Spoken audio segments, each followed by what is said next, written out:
Hey everyone, welcome to the Quacks Podcast. So today I have on Danny Roddy, the myth, the legend. Danny is a Ray Peat guy, if you've never heard of him. He interviews Ray Peat and Georgi Dinkoff quite often on his own podcast. It's a great show. So this is going to be a bit of a Ray Peat subject matter episode, that's for sure. I first talked to Danny back in 2015 or so when he was getting his Patreon going and he was starting to do coaching. Now, at the time, Danny was well known for his book, which was titled Hair Like a Fox, A Bioenergetic View of Pattern Hair Loss. I'd read the book at the time, and it was an alternative explanation of balding. I found it very interesting. The mainstream explanation is genetics and androgens, of course, but Danny came at it from this Ray Peat perspective, which was really cool. It was really refreshing, and it got a lot of people's imaginations fired up. I still think his book is a great introduction to some of Ray's concepts and how they can be applied to physical symptoms. So if you are interested in reading it, I will have it in the show notes. Now, Danny, he's got a really interesting backstory, which we will get into. He was actually in a band called Dakota that was signed by Island Records back in the early 2000s. I think he was the bassist, but there are music videos of him like playing music and stuff. It's really cool. You can still find it. Anyways, all that is to say, I feel very privileged that he came on the podcast and the knowledge he shares of his experience with Pete and the principles. It's just awesome. So enjoy the show. All right, everybody, welcome to the Quacks Podcast. It is my pleasure to introduce Danny Roddy onto the show. Feels like it's been something that should have happened a long time ago, but I'm glad that it's happening now. Danny, welcome to the show.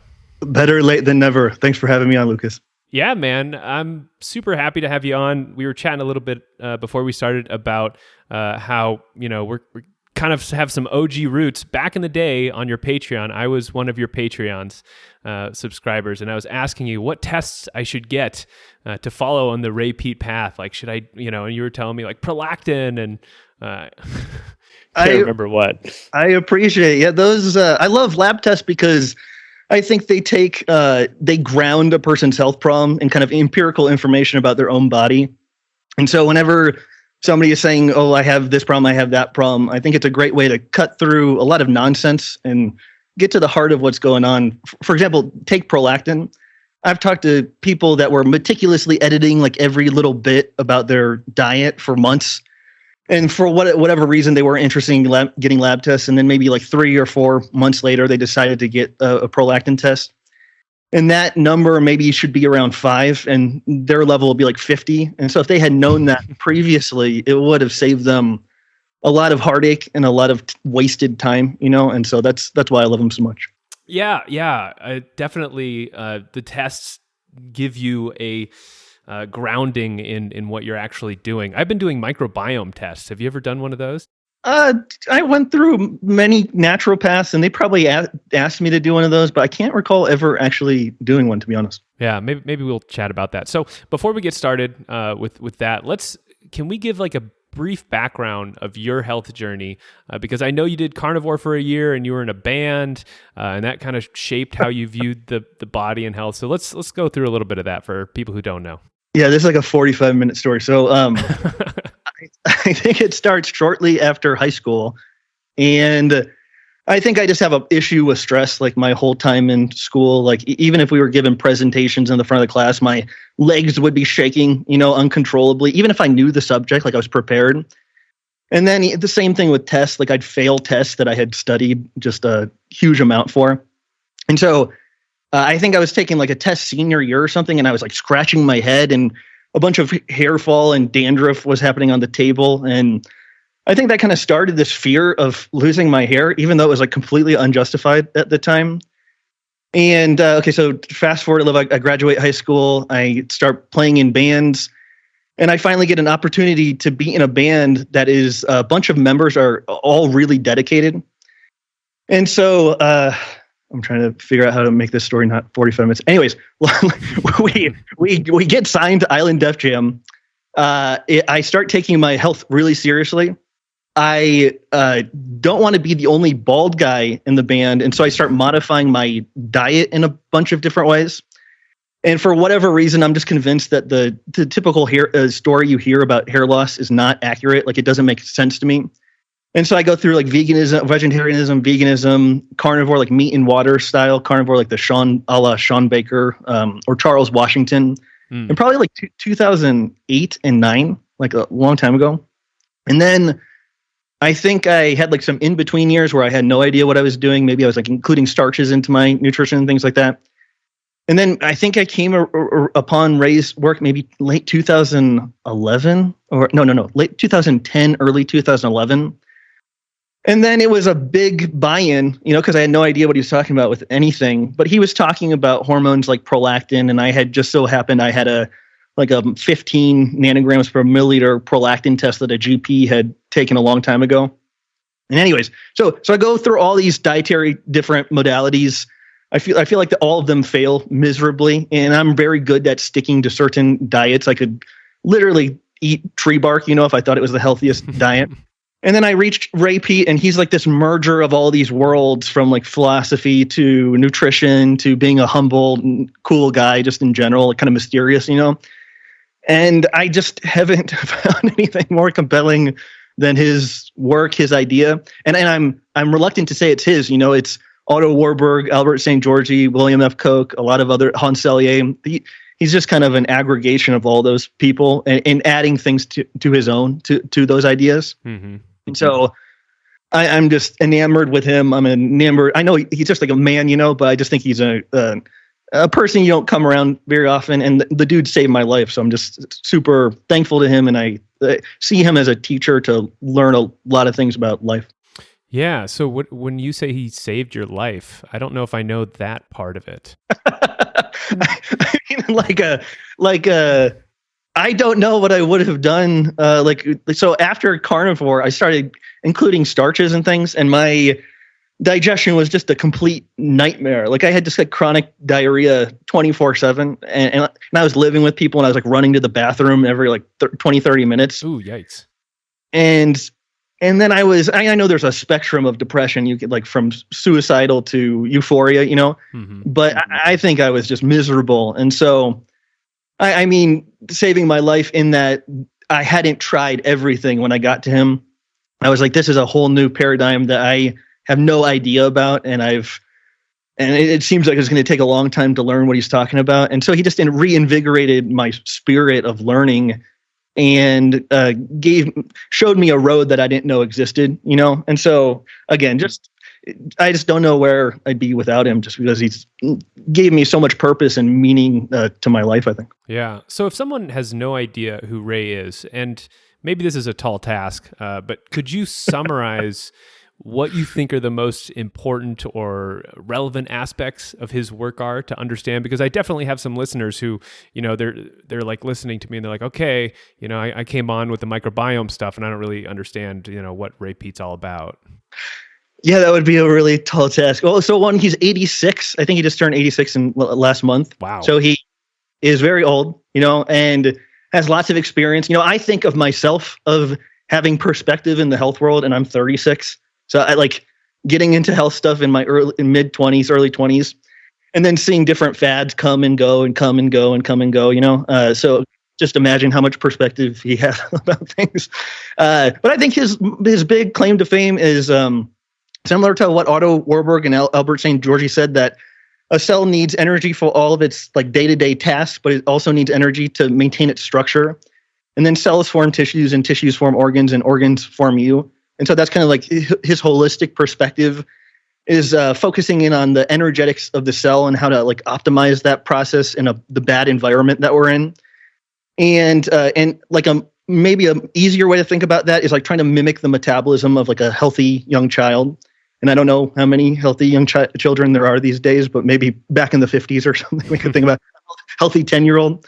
And I think the outstanding features of youth is like a high pulse rate, high temperature, a warm body temperature, obviously lots of energy, creativity, not like in a heroic effort to get to sleep at night, as a kid, just all of these things that are youth-oriented features that are lost during the adultification process. And so that's the gist of it, just like the energetics or the bioenergetics, or like how energy animates life, I think is the short of it. Yeah, I think it might be useful also to compare it with what he is kind of speaking against, because a lot of his newsletters and his articles are pointing out like this is the way people think, or doctors or whatever they think about health. This is what they think about the body, and this is actually the truth. So maybe you could kind of flesh that out a little bit. Yeah, I guess the doctor view, or the heroic cut, burn, poison model of restoring health. I think that's more genetic focus. So like the genes, they determine the health of the cell, and that determines the health of the tissues and the organs and you.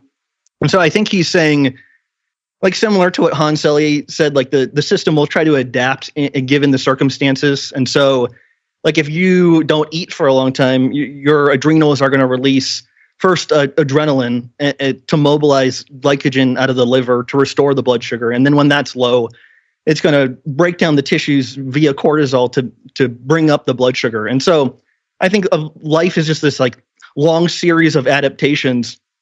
And that's just like not super compatible with, I guess, the modern medical approach that you're a rusty old car and you're just breaking down every year and you need to be like, you're not biologically complete without pharmaceutical intervention or something like that. Their stuff is so crazy. I don't even know what they think. And so it's just like the farthest thing away from like a holistic view of what a person is and how to maintain health and how to regain health. And so, and then also in answer to a question you didn't ask, but Ray's therapies are so like simple. And that's another reason I really enjoy his content. It's not like, overwhelming. Obviously, the system is very complex, but I don't think the therapies are very complex, and we can talk about that. But I love the obviously the system is complex, but the therapies, they don't have to be the most complicated things in the world. Yeah, I have a real similar story to you. You know, I was kind of jumping from thing to thing in a similar way, trying this diet. I mean, at one point I was following this like hair mineral testing guy back in 2010, and like his diet was like vegetables and meat, and the only carb you could have was blue corn because blue corn was somehow special. And I just remember when I started reading Ray Peat, it's like he brought everything together. You know, he had this bottom up, top down kind of like, this is where energy is. This is like he had these two systems of energy. You have this thyroid driven energy and you have this like stress driven energy. And this thyroid driven energy creates complexity in life, and that moves you towards creativity. And it's a very forward moving type of energy. And then there's this other energy, this stress energy that kind of makes you come in on yourself. It makes you defensive. It makes you angry. It makes you know, and so it's just like this, oh, I'm trying to go towards that direction and not this other direction. And he was then able to take different neurochemicals, you know, dopamine versus serotonin. He was able to take different supplements and fit them into those boxes. And it was like, oh, this is so much easier to understand after he put this all together. Yeah, you explain it better than I do. I thought that was very good. Yeah, complexity versus kind of a slime-like metabolism, primitive stuff. Yeah, that's very important, and that gets to the heart of everything that he's talking about. Yeah. So one of the things that I loved that he introduced me to were that it's like these things were stressful that I didn't know were stressful, like X-rays. Like I knew X-rays weren't good for you, but I didn't understand that. It was like, no, there's no amount of X-rays that are good for you, until Ray said, look, you know, at a cellular level, X-rays at any level are not good.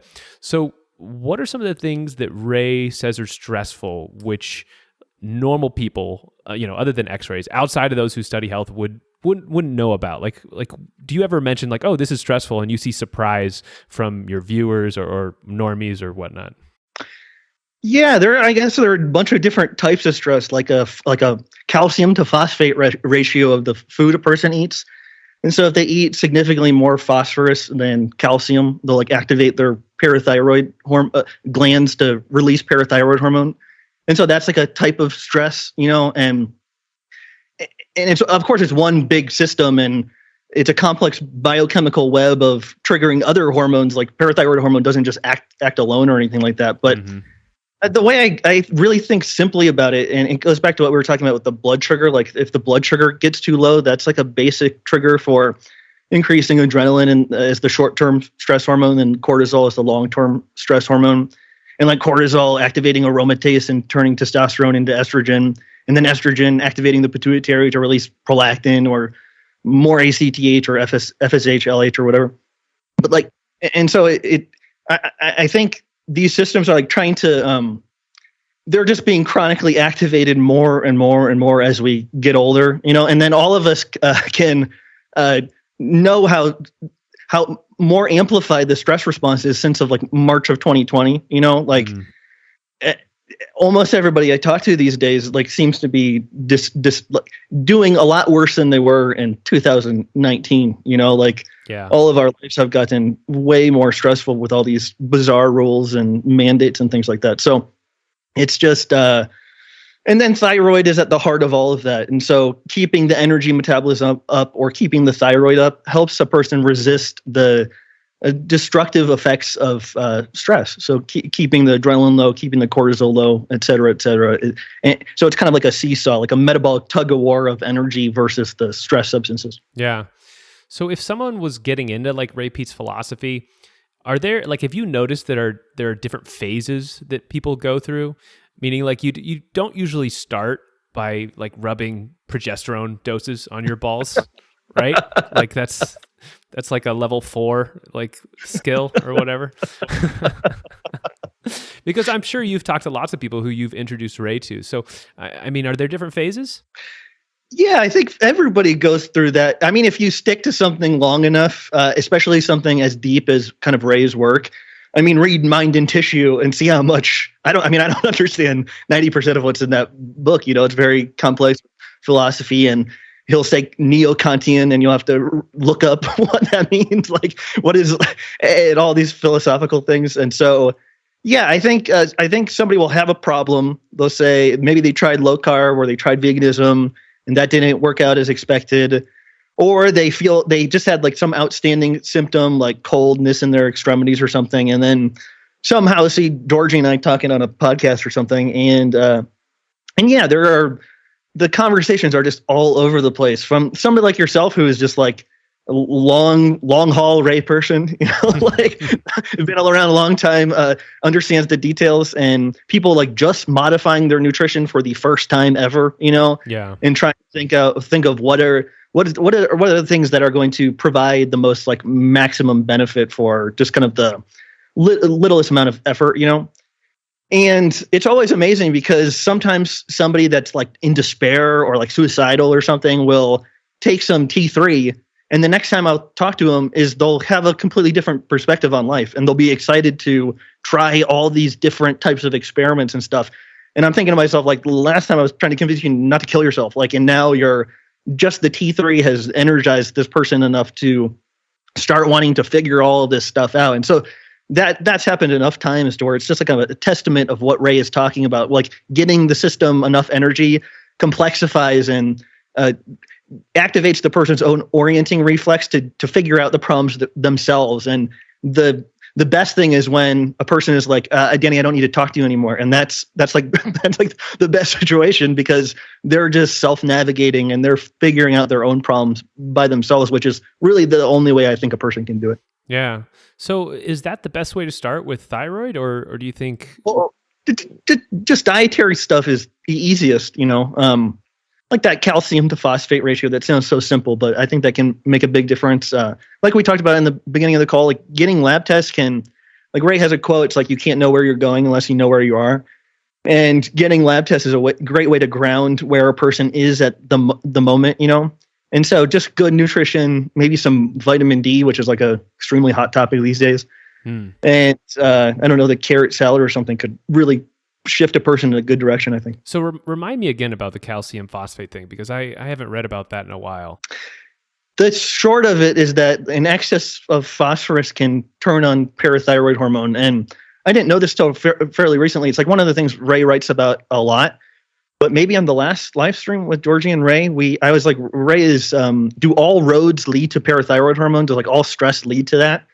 And he gave a pretty committal yeah to that question, And so I think that's why it's a good starting place. Like the calcium is a powerful suppressor of the parathyroid hormone. Vitamin D is a powerful suppressor, vitamin K, magnesium, and things like that. And so I think I could send you papers on it, but I think high parathyroid hormone is associated with like the so-called metabolic syndrome, depression, like every problem you can possibly imagine. Like parathyroid hormone, it's related to it in some way, I think. Okay, and you get phosphorus from your diet, right? I mean, remind me of some of those foods. I know meat is on there. I know beans are on there. What else is there? Those are the main ones: vegetables, beans, meats. There's some grains and things like that. Like you have to go out of your way to get calcium. That's one of the big things about Ray's work, I think, is trying to incorporate milk or Parmigiano Reggiano cheese or something like that. And then if those don't work, using eggshells or something like that. And I'm not just saying that because Ray said it or I read it in one of his articles. Like I didn't tolerate milk at all for a long time. And this is another 30-minute story, but I solved a lot of significant problems that I had been carrying around on carnivore for years with supplemental calcium. Like I was shocked how powerful it was. And the funniest thing was I thought it was like the most worthless nutrient ever. Like I went out of my way not to get any of it. And here you have Ray, somebody I really respected, saying it was one of the most important things a person could achieve every day is getting a good amount of calcium. Yeah, that's interesting because a lot of our, if you ever get spring water, it always has a decent amount of calcium in it. And I wonder if part of the reason why we're not getting as much calcium as we used to is most people don't drink spring water. They drink tap water or distilled water or RO water, and then they add minerals back in. But I wonder if part of what we were meant to have in a balancing way is because we drank out of rivers and stuff like that for so long.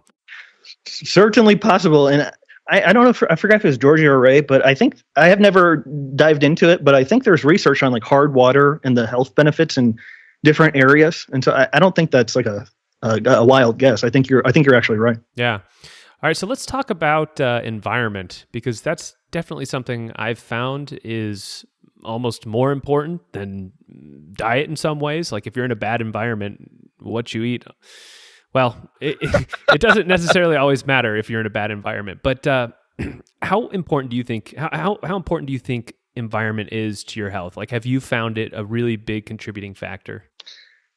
100%. Yeah. So from Danny, the person on the call, like talking to people, like there's obviously situations where a person hates their lover or hates their job or whatever, but it's never my role to like say get a divorce or quit your job or whatever. Yeah. But those things pop up all the time, and then in my limited experience, I talk about San Francisco all the time, and I don't think if you had given me an infinite supply of the perfect diet, whatever that is, and the perfect supply of thyroid and stuff, I don't think I could have been healthy there. Like it was not a good place. And so I concur with what you said. That's a really important thing, but also it's like one of the least actionable things for a lot of people. Why was it so bad in San Francisco? This is a long story. The kind of juxtaposition. Like the juxtaposition of like extremely poor to really wealthy, inflated egos there are just out of control. Everybody thinking they're doing God's work when the whole place is like a total nightmare to be in. Like, have you ever been to the Tenderloin in San Francisco or anything? I don't think I have. I don't even know what that is. It's just like a poor area where you can get like I've walked to the train there and I've dodged punches twice. Like just some random people trying to punch you, like going to the train there. It's just a miserable place. But the worst part was the technorati, what's the right word, intelligentsia types that were there thought it was just like the best place on the planet. So again, it's just this confluence of insanity. And I just went there because I had friends there, and I always talk about it because I think it made a huge impression on me of what I didn't like, because I don't think I really knew what I didn't like about the world until I moved there. And then coming to Mexico is like a breath of fresh air because Mexico is such a cool spot and Mexicans are so dope. So, it just made a big impression on me. And there are, again, I could go through a 20-point list of what I didn't like. We'll talk a little bit about Mexico. What makes it so great, and what made you choose Mexico? So at risk of sounding like a fanboy, Ray was always just talking so favorably about it, and Ray lives about 4 hours away from me in a place called Michoacan, and it's I could not afford to live in San Francisco. It was like for a room in some house, it would be like, I don't know, $1,500, maybe $2,000. And then if you wanted a solo studio, you're looking at like $3,000 or $3,500 or maybe $4,000. Wow. And so I was like, do I want like 90% of my paycheck going to the place I live? Like, that seems pretty brutal. So one, I couldn't afford it. Two, I was critical of the US. So in my mind, I was like, well, why don't you live outside of the US if you're critical of it? And then three, I'm not joking. I thought if another 9/11 happened in like 2016, I thought the wheels would come off because that was around the Trump-Hillary election.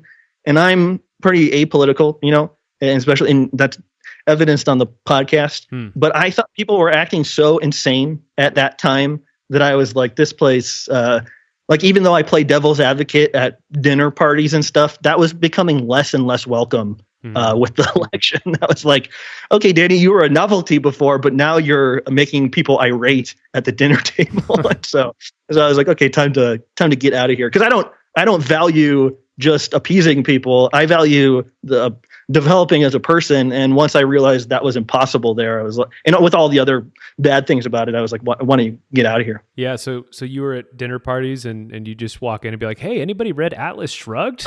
That's a great book. In San Francisco, you're dropping the foundation. It's just it's like, I'm sure you experienced this, but it's very, very intolerant of any other idea than the one the person is presenting. And that was just, you'd encounter that over and over and over again. Like, if you said anything that they didn't like, it was like you were some alt-right neo-Nazi. It's just the weirdest culture, and everybody has the same views, so nobody knows that it's weird. Like they're all in the Scientology cult together, so nobody knows that it's odd that they think that way. Yeah, it is very strange. I mean, I'm liberal, and so I used to vote Democrat, and I used to be a part of them. But it's like, well, they're not liberal anymore. So now where do I go? and the other side's not liberal either. So what do I do? It's a very strange situation. Exactly. Like I maybe in like 2009 or 10. There were some articles saying that like progressive liberal types would like march with neo-Nazis and say, hey, I really don't agree with what you're saying, but I'm going to be like damn sure you're going to say it, But that is, I mean, think of that happening now. There's no way that would happen now, And so again, I am under the impression that the CIA and other forces have really shaped the culture in a different trajectory. And so I think that's what was making it so insane and crazy, is just all these conflicting views that these people had held that made absolutely no sense when put together. Yeah, it's kind of crazy right now. Well, let's get back on topic. What do you think? So speaking of environment, like, what do you think people can do? How can they start getting into a healthier environment? Because you said like it's one of the hardest things for people to change. Quit your job, get a different job, break up with your spouse. Not advocating that for sure, but what can people start to do? Yeah, a super easy thing might be buying like a 250 watt incandescent clear bulb and then a brooder, and maybe putting that around a work area and shining it on your neck or something. That would be very useful. That's a powerful anti-stress therapy that can pay big dividends. Light is no joke on how it can influence the metabolism and lower stress. And then other things, I think it's good, just good practice to like turn your phone off and stuff. Like I have a Acousticom 2 RF meter that measures EMF from phones and all sorts of devices, and like LTE phones give off the most wicked signal like you've ever heard, and I've never measured a 5G phone. I'm sure it's even worse, but having those around you all the time, all day, is probably another type of stress. And then doing the same with the computer, maybe plugging it into Ethernet and turning off Wi-Fi on the router. Light, turning off the EMF stuff. yeah, I'm sure there are other things. Cooking at home, I don't know if that counts as making the environment better, Yeah. but that's a huge one. I'm almost really skeptical that somebody will ever fix a health problem if they don't cook. Like, I think that's almost an essential skill that you have to have, because depending on other people for your food, it's such a basic need. And so that would be something to watch YouTube videos on and try to figure out as fast as possible. Yeah, it is the whole cooking thing. It's funny because on the podcast, I'll talk about things to make yourself healthier. And I've been cooking for myself for I don't know, since I was 15 years or something. And so I never even think about it. Yeah. I don't even think oh, you should talk more about diet, Lucas, because people actually struggle with their diet, right? They actually go out to restaurants and eat, crappy food and stuff. And it's oh yeah, you guys should cook your food. It's really good. That's a foundation. It's funny you say that, because I feel exactly the same way. I think I started cooking maybe when I was 13 or 14. And I just went in the kitchen and made a huge mess and was cooking chicken and soybean oil and stuff but that was something I just kept doing as I was younger. And then now it's I don't even think about it, but I know that a lot of people depend on ordering out or whatever for their food. And I'm just it hits me in the face with how not, again, I'm not one of those people that everything has to be optimal or whatever, but that is just, it's not a good situation to be in. I think a person has to figure out how to cook for themselves. Yeah. So you mentioned soybean oil. Let's talk a little bit about the dreaded PUFA, polyunsaturated fatty acids. Obviously, Ray was, I don't know if he was the first, but he's a huge proponent of just getting all the seed oils, all the vegetable oils out of your life, sticking with, coconut oil, butter, olive oil. That one's not bad either. But has your view of polyunsaturated fat, has it changed at all over the years as you've done more research? Not really. So I was always kind of hair focused. That was my big interest, and even led me to Ray. I kind of skipped over that in the beginning. And so I think in 2012, there was a paper by a guy named Garza and his team. And they did biopsies of men's scalps where it was balding, and the areas that were balding had accumulated a prostaglandin. And so prostaglandins are produced from so-called essential fatty acids like linoleic acid, which can be converted into arachidonic acid in the liver, and then you can eat arachidonic acid as well. And so that, to me, I was oh my God, what are the PUFA not involved in? What problem are they not involved in? And I guess the way I think about them is just so just remove them out of the food supply completely. And obviously you and I will still experience stress in our lives. And it seems like the PUFA is just an amplifier of stress. And so, and it's just kind of making the problem worse over time. And so the thing I think about is just limiting them over a long period of time. And I think in practicality, that means eating foods that you like that just don't contain a significant amount of polyunsaturated fat. And so it's not, I don't spend a significant amount of time worrying about the number. I just focus on foods that I like that just kind of naturally don't contain a lot of PUFA. And not to say anybody should do what I do or whatever, but I'm kind of convinced that there's something to avoid for the long term within reason, Yeah. What about fish? Are you still pretty, because I know Ray was pretty anti-fish and fish oil. Have you changed your mind on that at all, or is it still pretty much the same?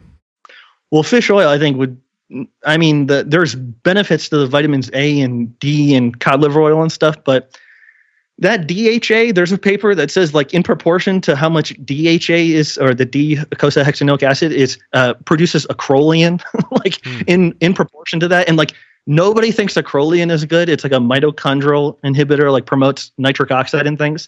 And so there are, I think that's oh shoot, I don't want to talk out of turn here, but the EPA and DHA invariably lead to these toxic end products that interfere with mitochondrial respiration and things. And so I think fish oil is fairly safe to say that stuff is probably not helpful to most people. Although I think the EPA, pentanoic acid, that stuff can interfere with I think cyclooxygenase 2, which makes prostaglandins. And so I think it does actually have an anti-inflammatory effect, but it also promotes lipid peroxidation, things like that. And so I'm not saying it's it could have kind of an undercover anti-inflammatory effect for somebody, but at a great expense, And then fish, I'm in like central Mexico and in the desert. And so I wouldn't really trust any of the fish here. And even in Thailand, or I don't know, that's like seafood or whatever, but like I guess it's not a food that really appeals to me that much. And so I just kind of naturally avoid it, but I'm not like intentionally avoiding it because I hate, like, I don't want the PUFA or whatever. But I eat oysters, I mean, almost every week, Yeah. Did you ever do a fish oil experiment? Did you ever have that in your life for a while? Oh yeah, I think kind of circa maybe when was this? Maybe 2009, 2010. That was when the Rob Wolf fish oil calculator existed, and you'd put in like the problem you had, and it would calculate some like insane amount of EPA and DHA. And I'm trying to remember correctly, but I think that blue ice fermented cod liver oil that like Weston A. Price Foundation sold. Mm-hmm. Like I remember spending a small fortune on that stuff and consuming way more than they were recommending to use, like maybe like a fourth a cup, which was like half the bottle or something. But no, I like everybody, I mega dosed that stuff because I thought it would be useful. And all it ever did was like give me gallbladder inflammation and kind of like weird diarrhea and stuff. And so it never paid off. And it never resulted in anything good. It is surprising how many people I've seen, and this is just anecdotal, obviously, but how many people said that they got some type of cancer, and you look back in their past, and maybe within a couple years before, they were like doing mega doses of that fermented fish oil. Well, who was the main person that said that? Dr. Ron or whatever? There was some big person in the Weston A. Price Foundation that I think he had cancer and he attributed it to his intake of cod liver oil. Yeah. It's insane. Yeah. Yeah. Well, that idea is less shocking these days, because Paul Saladino's kind of popularity and stuff, and that's his message as well, that the polyunsaturated fats are probably the worst. There's that quote from paper from 1909 to 1999, soybean oil has increased 1,000%. And then that guy, Chris Knob, he gives presentations on the toxicity of polyunsaturated fat. So that idea is not solely a Ray thing these days, And so I think a lot more people have come around to that idea. Yeah. I mean, I thank God that Ray turned me on to that. And he had that whole fish oil article that was just so... Yeah. It was so hard hitting. And I remember at the time, like I never got super into fish oil, but I did a few experiments where I took like mega doses of DHA, and I remember my blood sugars were fantastic. Like they were just so good. I'm a type 1 diabetic. And so they were just like super flat, super good. And my eyesight got super sharp, but I just felt bad. Like it's hard to explain, but it was like my brain got smaller. I feel like I literally was like the thoughts that you have in your head stopped. And I at the time I was into spiritual stuff. So I'm like, wow, maybe all this meditation is really paying off. Like my mind is growing quiet. I'm getting the benefits. I'm becoming a yogi. But no, it was this fish oil. Yeah, man, at that time I was mega dosing that stuff. I don't think I knew who I was or what I was feeling. And so it'd be impossible to comment on it. But yeah, that's so those beneficial things you mentioned, maybe it was because it inhibited the prostaglandins or something like that. Like that is a possibility. And I think that's why people stick with fish oil, because it sometimes can reduce pain or make some problem less bad. And so I think there is merit to it, but like we talked about, like at a great expense. It's not like taking aspirin would be less risky than taking the fish oil. So there's actually a group on Facebook of type 1 diabetics who have kids who then they test for the type 1 diabetic immune system markers. And they've gotten really good at it so that they can test your kid and they can be like, all right, he's got these antibodies for pancreatic islet cells. And so he or she has a X% chance of getting type 1 diabetes at some point in their future. And they've gotten really good to where they can be like, yeah, your kid's going to get type 1 diabetes. Like it's going to happen. And it does happen. And one of their protocols is like mega doses of fish oil. And it actually, people who stay on this mega dose of fish oil, they prolong. I mean, it doesn't last forever, but some people who are going to get type 1 diabetes within, when they were a teenager and their blood sugars were starting to look a little bit worse and, their A1C was starting to creep up, they've been able to stave off type 1 diabetes, and some of them are in their 30s now. And so it's it's kind of interesting. Like there's something there that it does that is like, okay, maybe there's some use there, but like you said, there are really steep costs. Yeah, I had never heard that before, but again, the prostaglandins are so problematic that anything that interferes with them might improve the situation. But I can't recall correctly, but I'm almost positive that Ray recommends large doses of aspirin for type 1 diabetes. And so, and I think that, again, you would know more about this than I would, but I think the chronic release of free fatty acids and then their breakdown into prostaglandins is like the thing that's not letting the the beta cells regenerate. And so again, I think that's the etiology of that disease. Is Ray talks about it much more eloquent than I can. Yeah. So let's talk a little bit about because you live at a higher elevation in Mexico, right? Yeah. I think 6,000 feet or so. How high up are you? 2,000 meters, or I think that's 6,000 feet. Okay, so let's talk a little bit about the potential benefits there, because I know that's one that probably many people haven't heard about of the health benefits of living at a higher elevation. Yeah, so I think that ties back to thyroid hormone. Like thyroid is the hormone of respiration that's stimulating the consumption of oxygen and glucose to make carbon dioxide, water, and ATP. And then the carbon dioxide is often thought of as like a waste product.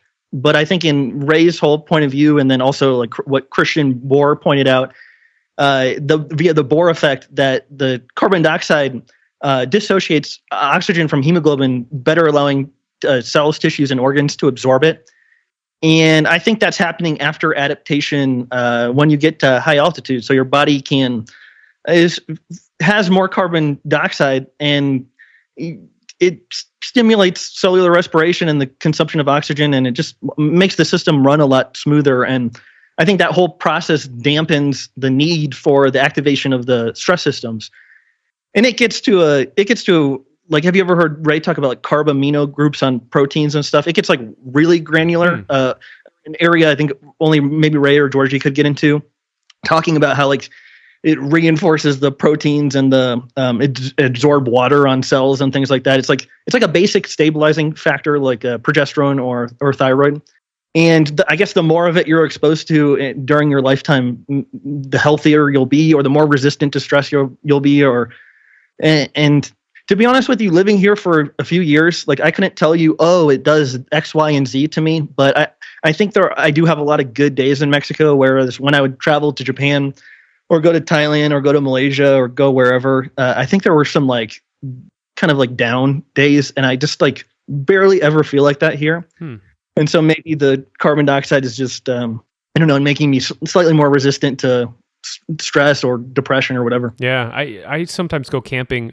One of the cool things about Arizona is it does have a lot of different environments. And so I'll go camping up at 8,000 feet.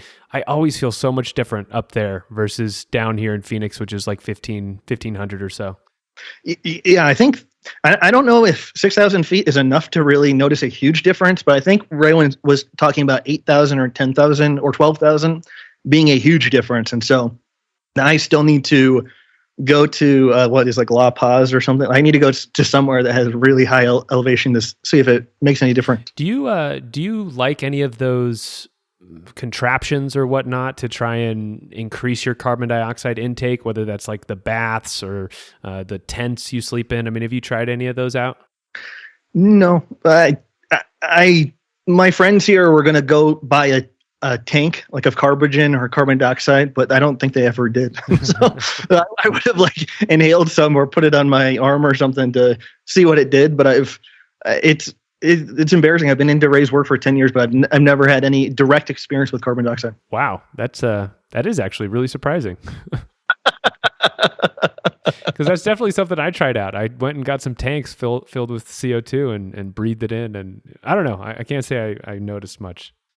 In my defense, I think I was thinking about it in San Francisco, but I walked everywhere. Like I refused to take taxis, and the store that I could fill this thing up at was like across San Francisco.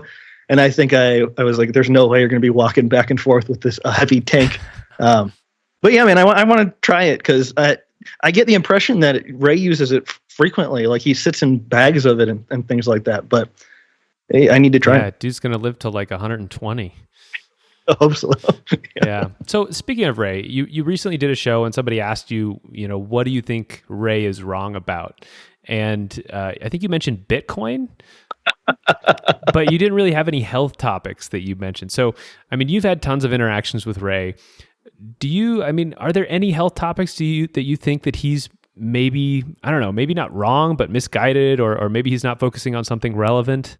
See, it's like such a trick question. I'm not saying because if I say I know, it just makes me sound like a dogmatic loser, but I just think his whole view is so coherent and fits together so well. Like, for example, there's like a raging debate about vitamin D right now. And I think the debate is like laughable because vitamin D fits in with the anti-stress substances like progesterone and thyroid and things like that. But they're not viewing things like the anti-vitamin D are not viewing things through this energetic context. So their view fits in with whatever model they're viewing health from.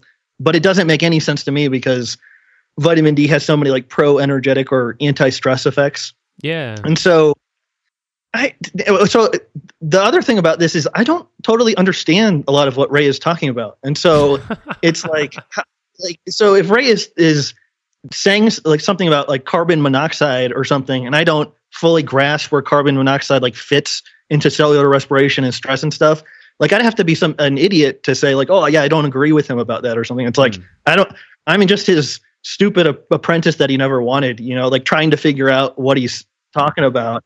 And, but yeah, to be honest, no, nothing he said ever, like, I'd be honest with you. I'd tell you if something he said rubbed me the wrong way or something. To be honest, Bitcoin was like the only thing that I was like, I think he could possibly be wrong about that because he has a real negative view of like digital culture, but not to change the subject here, but I'm almost convinced that it's, I think he thinks it's like a CIA, NSA thing, but I'm not really convinced that it is. But anyways, that's off subject. I think we got a good title for the show. Danny Roddy, Ray's stupid apprentice he never wanted. That would be the optimal title, I think, of the show. Okay. Well, I haven't heard of this vitamin D debate. What is the debate over? I don't get it. Oh, yeah, it's difficult to say. So you take cholecalciferol or vitamin D3. It's hydroxylized in the liver to what's the other calcilyphedol? I forget the activated form or whatever. Yeah, and then it activates again, going to the kidneys and calcitriol or calcitriol or something. So that's like the 25D is the one made in the liver, and then the 125 is the one made in the kidneys. And I won't really talk about it too much more because I just wrote a huge article on it, and I turn people to that article to see if they were interested in this debate or whatever. But it's kind of silly in my point of view. And I only wrote the article. It's on DannyRoddy.substack.com or DannyRoddy.substack.com. And the only reason I wrote that is the people promoting the idea that it's bad have large audiences. And so, that quote, like a lie can circle the world while truth is still putting on our boots. Mm-hmm. Like that's kind of what's happened. It's gone rampant, and there are very few people to defend vitamin D. And to be honest with you, I think it's like a life-changing thing. Like thyroid, vitamin D, antibiotics, those are some things that I don't think of myself as some amazing specimen or whatever, but like those had a powerful impact on different aspects of my health, especially vitamin D. And so I want to stick up for it because I think it's a useful therapy. And I kind of think taking it off the table and saying that it's toxic is like a tragic thing. Mm. And I would act the same way if somebody said thyroid was toxic or progesterone was toxic. I would just laugh and think that it was a laughable argument. Yeah, that is interesting. I wonder why they think it's so toxic, because I've heard specific arguments about vitamin D. Like there's a specific argument about people who have sarcoidosis and it being this infection, and vitamin D suppresses part of the immune system that kills that infection. And so it's like this very narrow, like, yes, for these people, vitamin D is bad. But I've never heard like, oh, it's just toxic. That just doesn't make any sense. I'm hesitant to say any of their names on here. I can send you material on it. I don't know if you want to go down the rabbit hole. It's just kind of silly to me, but I'm not saying I'm above it or whatever. But again, it's like trying to, like, better than anybody. There are different, like if I take I don't know, like different, like a low carb point of view of health, and I try to like merge it with the bioenergetic stuff. or the thyroid or stress model. Like it's going to be completely incompatible. And that's kind of how I view this anti-vitamin D argument. Like it doesn't make any sense when you're connecting it with the thyroid stuff. And so I don't know. It's just like an incoherent mess that people are like these influencers on Instagram are. It's like Instagram health people that don't read anything and just post on Instagram to like get large followings and things. Yeah, you mentioned antibiotics too. I know those have made a big difference for you. I think I read something about you taking them and them helping you with milk. Can you talk about that a little bit? Yeah, so one of the huge problems I had when getting into Ray's stuff was my digestion was just a mess, and it was even worse with milk. And so when I was trying to consume milk, the diarrhea was even worse. And so I was like, what am I going to do here? Like, I want to get into Ray's stuff, but I can't drink milk. And one of the things that I thought about was I could drink milk perfectly as a kid. Like I had no issues. And so I was like, what the hell happened to me? Like what is going on? And I think Ray in an interview said that he thought the loss of the lactase enzyme could occur from like endotoxin, like chronic endotoxin, and that he had said multiple places that if a bacterial overgrowth was really bad, that a person might want to use penicillin VK or erythromycin or tetracycline or minocycline or doxycycline. And I was at the end of my rope. I was like living with people, like running the bathroom. It was just like horribly embarrassing and things. And I was like, I got to do something. And I had heard up until then that taking antibiotics were the worst things you could possibly do. And I just kind of had to set all of that aside. And I think one of my first emails to Ray was like, where do you get penicillin? And he sent me a link to a Mexican drugstore. I got some. And I'd say within about 2 weeks of taking it, I could comfortably drink goat milk. And to me, that was just like absolutely incredible because it bugged my stomach so much. And I was just so intolerant to milk. It was not funny. And so that was aside from the eggshell calcium and then the antibiotics, these were just huge problems that I was having that were rectified like very quickly by these unorthodox things that Ray was talking about. And so like 100 of those fell into place. And I was like, oh man, maybe this guy's onto something. Yeah. That's really interesting. I mean, I have a similar story of I took, I think, 3 different rounds of antibiotics, minocycline, azithromycin, and erythromycin. And it really did change. Like there's a period before those antibiotics and there's a period after those antibiotics. Yeah, it's pretty amazing. So one thing I am really interested in hearing from people like yourself who have, a lot of experience, you have years and years in this health world, is what wisdom you have learned after all these years. Oh man. That's kind of broad, but I in terms of like talking to people, like I try to take the best I can, like a very Rogerian approach. Trying to meet everybody where they are, not complexifying things too much and validating ideas and thoughts just how Ray does it, and yeah, because as you know, like things I did in 2011 or 12 are way different from what I do now. But it was just a big developmental process of learning, trial and error and things. And well, I guess what I'm trying to say is respecting other people's journeys, and not trying to say, oh, you got to do this or you got to do that or you got to take this or you got to take that. It's like Ray has another quote. It's like things make no sense until they make the right sense. And you just have to respect that. And I again, not to keep gushing about Ray, but I think he does that very well. And he validates people's ideas and thoughts. And I've even asked Ray about crazy things, and he never said, no, don't do that. He just kind of promoted my interest in the subject so I could figure it out myself. And so I guess I try to pass that down to or embody that when I'm talking to people, because again, I don't think the approach of like, oh, you talk to me and then I fix you is real, but I know that's a big thing in the health world, and I don't like it. I don't want to act that way, and I don't think that's really a way anybody gets better, because I'm so far removed from the person I'm talking to, and in a Rogerian approach, like I think a person has the tools inside themselves to fix their problem, and sometimes just talking to somebody can invigorate the senses to do this or to do that or to try this or try that, and hopefully move a person in a better direction. Are there any big things that you used to believe that you discovered like, wow, this is just wrong? Well, I used to be a very naturalistic tendency, like, oh, I can't do that because it's not natural, or our ancestors didn't do that. And yeah, I would say that's a huge shift. Like, I don't believe that at all anymore. Because uh, not to beat a dead horse, but I think our environment is so terrible that a person, I think it's a good idea to investigate all tools at a person's disposal to try to defend from kind of the degenerative effects of stress from the environment. And so again, the example I always give is like you and I are talking together, but our cell phone towers are radiating us while we're talking, and then maybe our computer or cell phone and router is contributing to that as well. And if I open the window behind me, a car is going to go by and I'm going to inhale exhaust. Like, that's not a natural environment, Yeah. So, and that's not even to speak of the things that happened to us when we were born, or like I had asthma when I was a kid and had like those albuterol inhalers and stuff. And so, and then x-rays, like dental x-rays and stuff, like I had many of those growing up. And so again, I'm trying to say we're all being harmed 24/7. And I think obviously you have to eat food, and that's a good tool in the toolbox. But the great thing about Ray is I think he's kind of uncovered a big swath of really safe, useful therapies to try to hopefully shift a person in a better direction.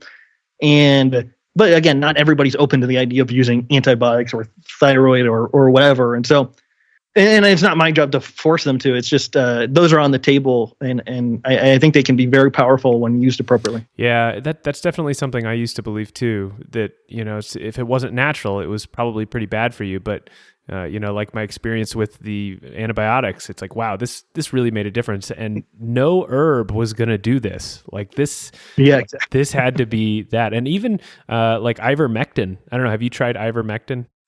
I never had even heard about it until COVID. So I tried it recently for a show. I told people how to use it if they wanted to use it and stuff, and it made me feel great. I'm like, wow, this stuff is awesome. And yeah, you won't come across those things. I mean, obviously there are risks with drugs, and you have to be smart about it, but it can really open things up in ways that you have no idea. Yeah, and if you're focused on developing yourself and stuff, and I think they can be a huge boon, because again, there are lots of bottlenecks in the environment that are just going to keep a person down in the state of health that they are currently, and it's hard to move forward when you're being poisoned at like every turn. Okay, so what are some of you've mentioned a few, but what are some of your favorite supplements or drugs that you take? Thyroid is really one of the most important, I think. So I use Sinoplus and Sinomel. They're actually sold in Mexico, and people all over the world order them. I've talked to people in Malaysia, Singapore, Australia, Japan, Canada, parts of Europe, and everybody orders from these Mexican drugstores, and very few people get their packages turned away from customs. And just before we get into this, I don't sell any supplements. I don't have any connections to any supplement manufacturers, aside from Georgie being my friend, but we don't have like any relationship in business. But that Sinoplus and Sinomel, I really heavily rely on those. In fact, it just got a little bit colder in Mexico, so like I increased my Sinoplus dose because I was getting a little cold. It would sound like a broken record here, but the vitamin D, I use that on my skin almost every day, even if I lay out on my roof. Vitamin K, I really like that as well. I think that's like the counterpart to vitamin D. Aspirin, I think that's really useful. What else?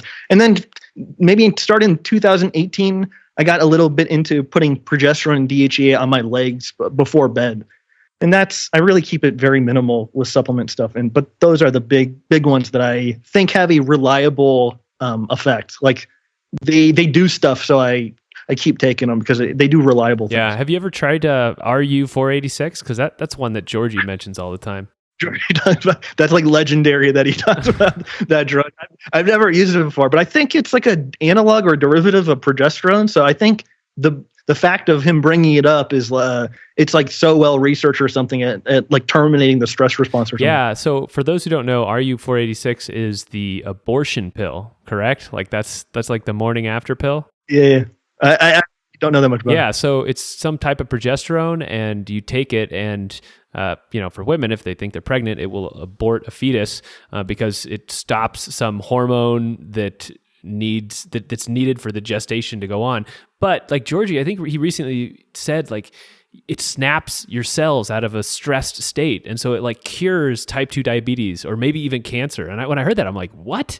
That's insane. Like if that's true, shouldn't we know that? Like, Well, that's one of the things that Ray, I think, talks a lot about how like the stress metabolism and cancer metabolism are not that different, or like a cell being stuck in glycolysis and making lots of lactic acid is like basically exactly what Otto Warburg found to be the primary effect of like a cancer cell. And so, yeah, I think again, I'm not an expert on cancer, but I think that cachexia is because the cortisol is so high and it's like tearing down a person's tissues. And yeah, anything to oppose cortisol, if that's what RU486 did, like that would probably be very useful in that situation.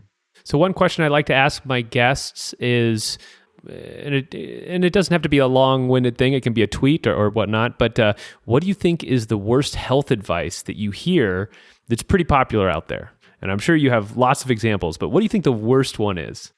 I guess I just have a knee-jerk reaction to authorities. So I'd like run for the hills of anybody saying that you need to do X, Y, and Z because I know better than you do. So I guess that's my like biggest pet peeve in the health world, and that's what I love about Ray so much because he's so good at stimulating a person's own curiosity without telling them what to do. And so I don't know if that fits your question, but just like the authoritarianism in the health world is like the biggest turn off to me. And maybe I don't like it so much because I used to be so much of that. Like when I first got into Ray's work, I was I thought I had like uncovered this treasure trove of information. I was like one of the first ones to find it. And I was a total loser. And I was very authoritarian about it. And I think over time, I kind of rejected a lot of the philosophy stuff in the beginning because I thought I didn't care about it. But over time, it's just become so much more important to me. And so yeah, that's kind of a non-answer to your question. But that's the thing I hate the most about the health world. Well, I'm pretty much out of questions, I think. So, I didn't ask you about your diet. So are you doing the like milk and orange juice or what are you doing these days? It's very similar to what I post on my Instagram, like the Danny Roddy weblog on Instagram. And so I like at the moment I have a really good milk source. And so I probably drink 2 or more like 3 liters of milk per day. Fruits like guava and chirimoya and orange when they're available, but recently they haven't been very available. Lots of coffee, lamb shank or oxtail, mushrooms, eggs, and oysters. That's Parmesan Reggiano cheese, oysters, and then that's been kind of the hard. I'm sure there's something I'm forgetting, but that's those are the big ones right now. Yeah, man, you're living the Ray Peat lifestyle there. I have to say that I didn't always eat this way, and it just kind of organically developed over a long period of time, and yeah, and I would never expect somebody to eat some way that they hated or something. Like I actually like all these foods and things, and so I'm perfectly satisfied. And at 36, I really couldn't do something that I wasn't satisfied with. So how can people find you? What's your website, Twitter, all that fun stuff? Just Danny Roddy everywhere. And so the Substack is the newest thing. So I think it's dannyroddy.substack.com. And I've been posting the podcast and then the occasional article I'll write on there. All right. I'll have those in the show notes. Are you coming out with any new books or anything like that exciting? No, just trying to survive the future. All right, man. Well, that's all I got for you. So thanks for coming on. Thank you for having me, Lucas. Total pleasure. I really enjoyed talking with Danny. I think it's interesting how our experiences with Ray Peat and his principles are so different. You know, I've found certain things Ray has said just really helpful. His stuff on dopamine and like your direction and what it means to be healthy. It has changed my whole idea of what health is. There's other things that he says that I find are not very helpful, that didn't help me much at all.